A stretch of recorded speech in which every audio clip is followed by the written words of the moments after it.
La prédication doit être dirigée par le Saint-Esprit. Pourquoi? Pour la simple raison, et c'est un principe clairement démontré dans le livre des Actes, que seul le Saint-Esprit a la divine connaissance pour savoir où sont ceux qui sont donnés à Christ et qui sont prêts à venir à lui. Vous ne pouvez pas juste aller dehors, bon gré mal gré, et être sûr du résultat. Nous pouvons citer Paul dans cette affaire, et ici, nous avons le principe qui est énoncé. Ils étaient empêchés par le Saint-Esprit d'annoncer la parole dans l'Asie. Ils se disposaient à entrer en Bithynie, mais l'Esprit de Jésus ne leur permit pas. Acte 16, 6, 7. Paul a pu aller en Bithynie et en Asie à une autre période, mais non à ce moment-là. Le Saint-Esprit en assume la responsabilité. Empêchés par le Saint-Esprit, l'Esprit de Jésus ne leur permit pas. Pourquoi? C'est à cause de la souveraineté de Dieu. Quand Paul vint à Corinthe, il était confronté à une terrible situation et l'Esprit du Seigneur lui dit « Ne crains point, mais parle, et ne te tais point, car je suis avec toi. Et personne ne mettra la main sur toi pour te faire du mal. Parle, car j'ai un peuple nombreux dans cette ville. » Acte 18, 9, 10.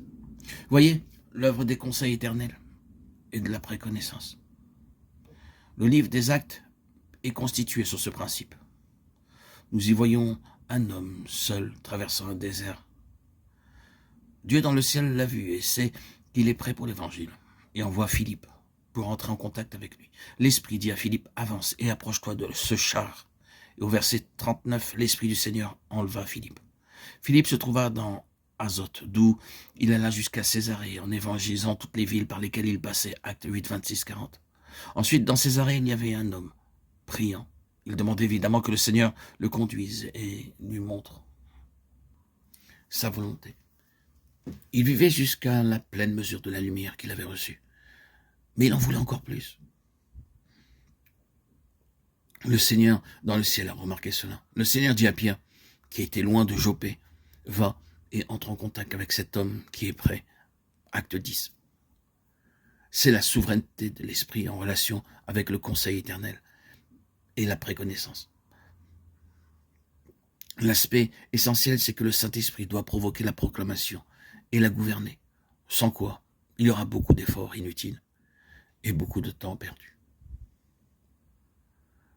Vous ne pouvez pas faire ce genre de choses en mettant en place des comités et en établissant des programmes. Vous devez être un instrument gouverné par le Saint-Esprit pour ce travail. Car il a paru bon au Saint-Esprit et à nous, acte 15, 28. C'est ainsi tout le long de cette voie étroite. Ce doit être un domaine où le Saint-Esprit a toute la responsabilité. La proclamation doit être gouvernée entièrement par lui, de cette manière, et initiée par lui.